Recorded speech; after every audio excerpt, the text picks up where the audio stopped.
উপহার দেওয়ার কোনো মানুষ নেই। এখন কি হয়েছে? চেষ্টা করিনি কখনো। আচ্ছা, আপনাকে একটা ফ্রেন্ডলি রিকোয়েস্ট করতে পারি? মানে সামনে তো আপনার জন্মদিন, তো একজন শুভাকাঙ্ক্ষী হিসাবে আপনাকে একটা বই গিফট করতে পারি। আমার কিছু জমানো টাকা আছে, সেখান থেকে কাউকে যদি একটি বই উপহার দিতে পারি আমার খুব ভালো লাগবে। আপনি প্লিজ রিকোয়েস্টটা ফেলবেন না।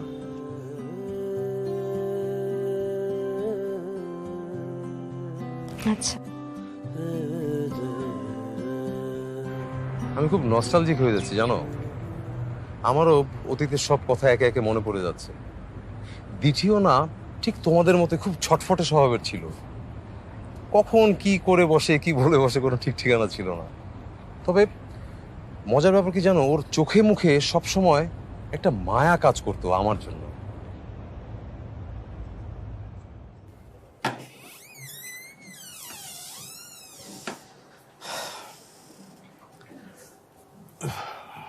ঘুমাচ্ছিলে? কই না তো। আচ্ছা শুনো না, কটা টাকা দাও না ব্যাগ থেকে।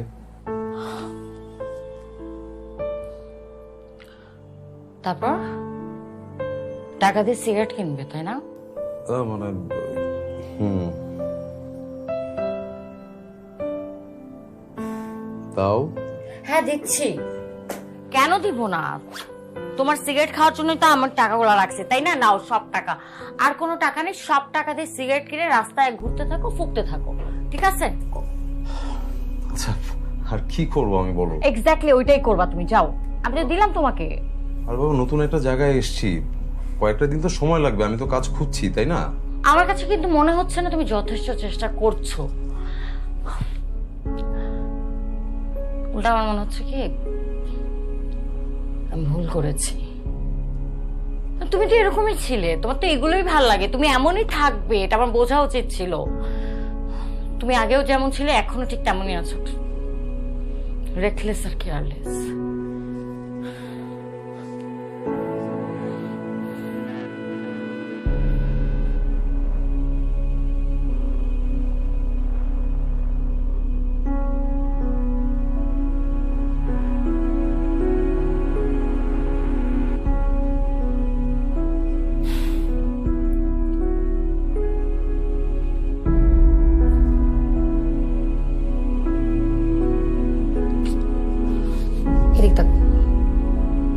Sorry,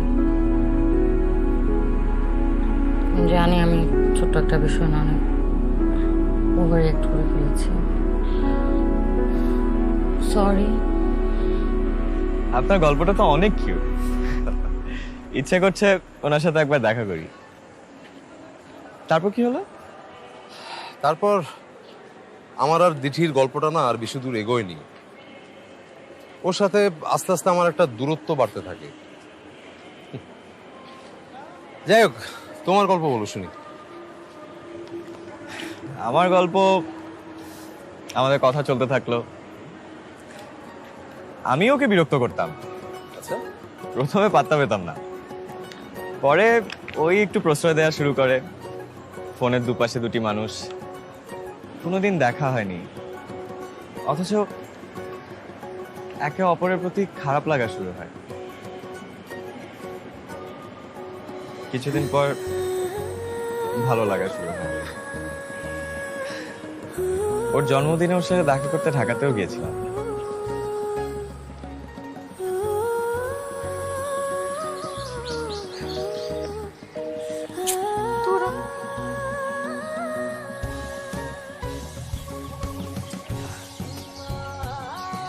hello.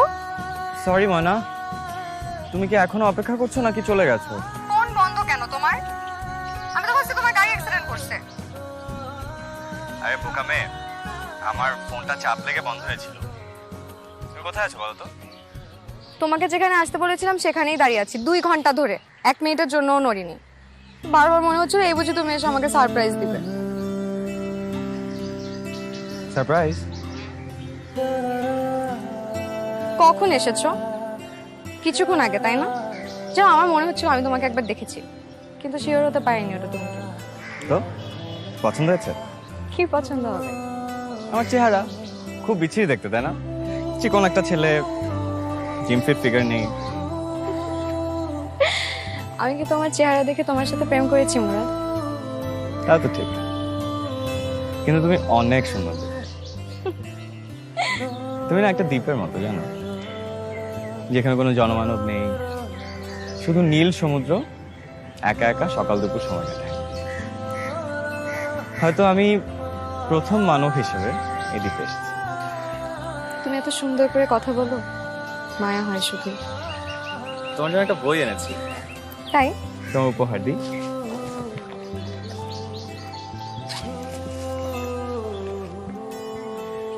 বাহ, সোনালি দুঃখ। Thank you. চলো কোথাও বসি। আজকে কোথাও বসবো না, আজকে শুধুই হাঁটবো। তাহলে চলো হাঁটি। চল। বইটা খুলে দেখতে পারো। দেখছি।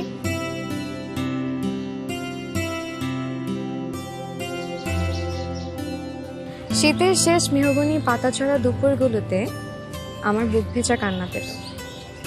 মনে হতো সবকিছু থেকেও যেন কিছুই আমার নেই। সেই দুপুরের হাহাকারগুলোতে তুমি সেভাবে আচমকা ভুলিয়ে দিলে। এই শক্তিটা তোমার নাকি ভালোবাসা? দুটোই। ভালোবাসার এত শক্তি কেন বলতে পারো? কোথায় তুমি ছিলে আর আমি কোথায়? কিছুদিনে কথা বলা মাত্র এত সহজে এত গভীর মায়া কিভাবে জন্ম নেয় ময়না? অথচ আজ আমরা পাশাপাশি। ভালোবাসা যে সময় স্থান কাল পাত্র বোঝে না, এবার প্রমাণ পেলে তো। পেলাম তো। আচ্ছা, তুমি তো পরশু যাচ্ছ, কালও আমরা দেখা করি। সেটা আমারও ছিল, সুযোগ করে দেওয়ার জন্য থ্যাংক ইউ ময়না।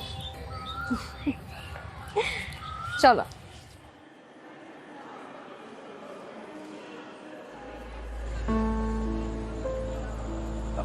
ভাই,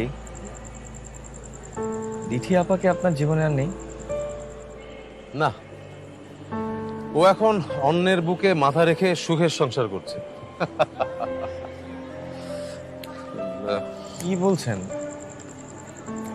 হ্যাঁ, ওই যে তোমাকে বলেছি না যে দিঠিকে নিয়ে আমি বগুড়া চলে গিয়েছিলাম, তো ওর বাবা কি করে যেন খবর পেয়ে যায় যে আমরা পালিয়ে বগুড়া আছি। ব্যাস, এরপর লোকজন নিয়ে গিয়ে ওখানে হাজির।